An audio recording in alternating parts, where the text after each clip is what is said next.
Ladies and gentlemen, the American jury and Bulldog Nation, just like yesterday, I wanted to give a short overview to remind everybody of what the United States of America founding principles are.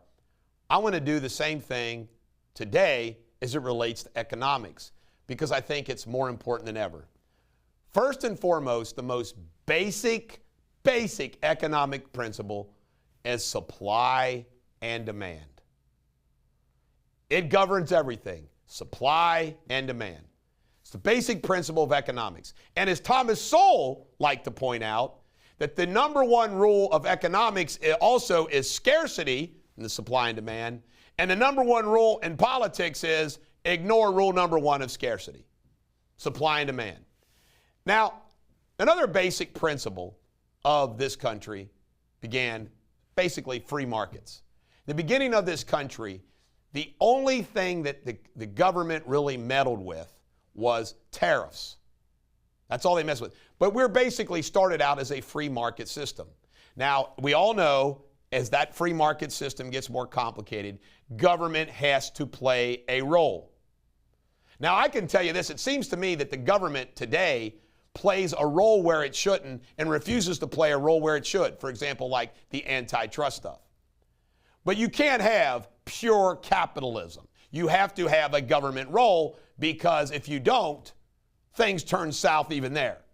So it's not completely free market. Government has a role. Now let's cover some of the things that government does. Taxes. And we all know that the power to tax is the power to destroy, but we can all accept that the government needs to tax us, local, state, and federal level, to run government services that we must have. The problem, as we all know, is the government is now involved in things like education that it used to never be involved with at the federal level, and the money gets wasted.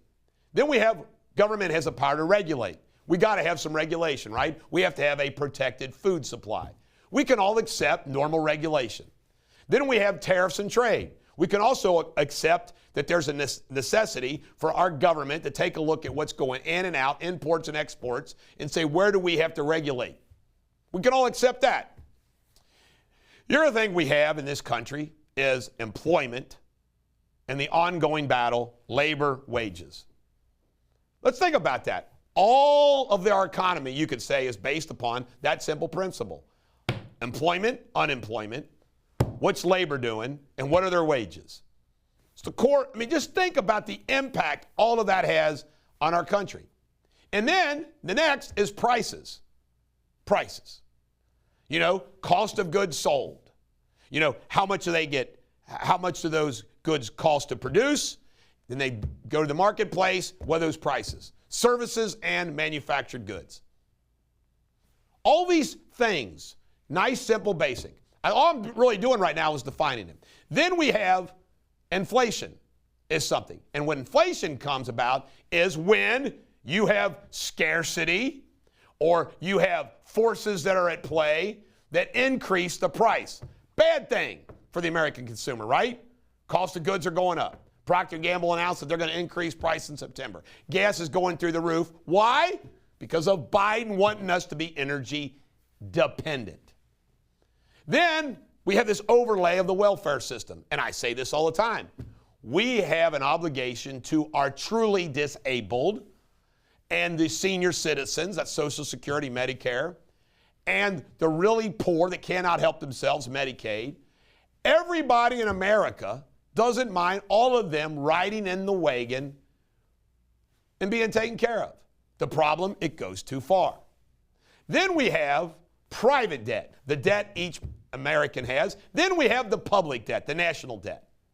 So we have all of these things that I just went through in rapid fire fashion going at force in our American economy.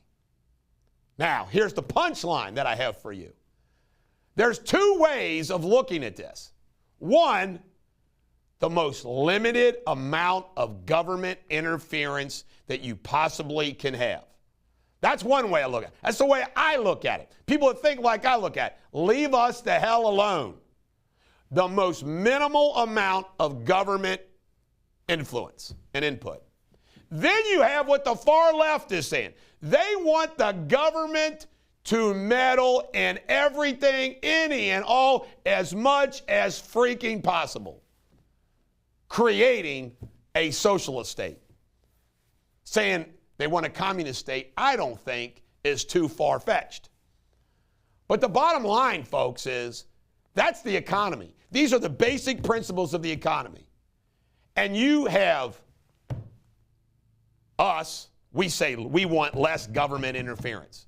And the far left today, they want government takeover completely of all of it. And what do they want to inject in there? They want to take out the capitalistic element of it, free market element of it, and they want it to be socialism. Everybody gets a trophy. Everybody gets a check. This is the Bulldog. Every dog has their day. Have a great day.